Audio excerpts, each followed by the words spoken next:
Gusto nyo bang mag-ihaw sa loob ng bahay pero wala kang uling? Pwes, ito gawin natin. Kalasa din niya yung mga nabibili nyo sa labas. May 1 kilo tayo dito na whole chicken. Ihiwain lang natin ito dito sa kanyang breast para gawin natin siyang butterfly.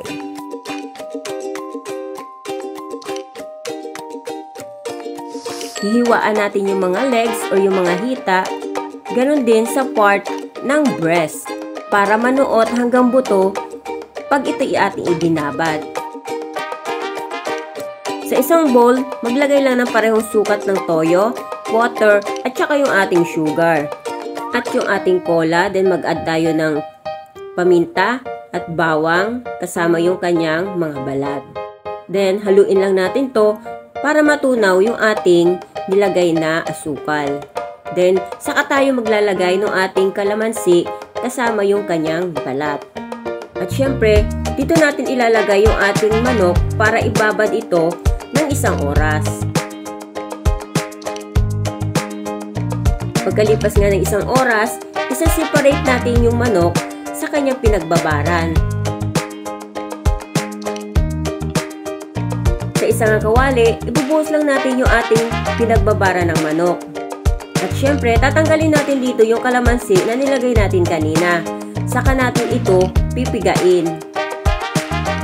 Hindi naman natin kailangan na isama yung balat ng ating kalamansi dahil may tendency itong pumait yung ating sabaw. At dahil madumi nga yung ating sauce, papakuluan lang natin ito, then tatanggalin natin yung mga lumulutang dito.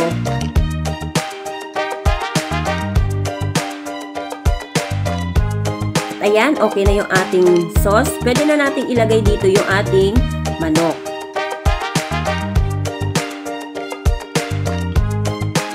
Then, takpan at lutuin natin ito sa 20 minutos sa mahinang apoy.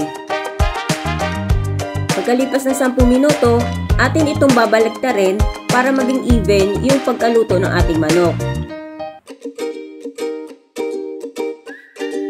Takpan uli ito at lutuin ng 10 minuto para pareho yung kanyang pagkaluto. Pagkalipas nga uli ng 10 minuto, ito na yung ating manok. Pinakuluan natin to para ma-sure natin na luto ito sa loob. Then, hanguin natin to at kainin na natin to. Charot, hindi pa po ito tapos. Meron ako ditong cornstarch na tinunaw ko sa tubig para lumapot yung ating sauce. Ibuhos ito sa pinagkuluan natin ng ating manok. Haluin at pakuluan ito hanggang lumapot yung ating sauce. Kapag ito'y lumapot na, isalin ito sa isang lalagyan at set aside muna. Sa isang pan, maglagay ng konting mantika para lang hindi dumikit yung ating manok. Iprito natin ito para may brown effect lang dito sa ating manok. Then, baliktarin natin to.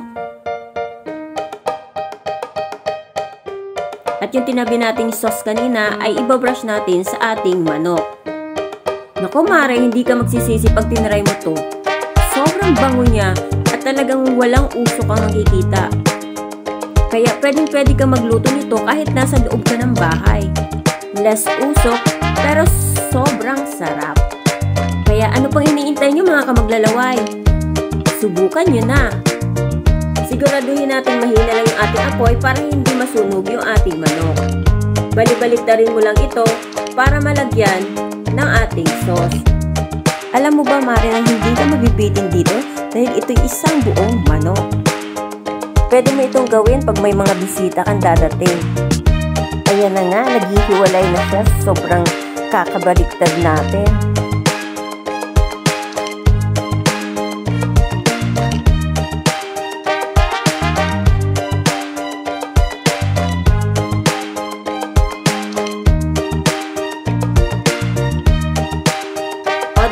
Kumare, para na rin tayo nag-ihaw sa uling. Salamat sa panonood mga kamaglalaway. God bless!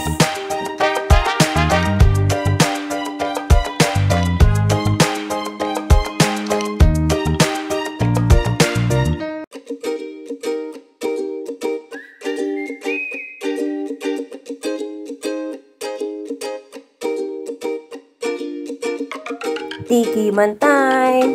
Naku mare, napakalambot at napaka-juicy nito. I-try mo na at sigurado akong maglalaway ka sa sarap.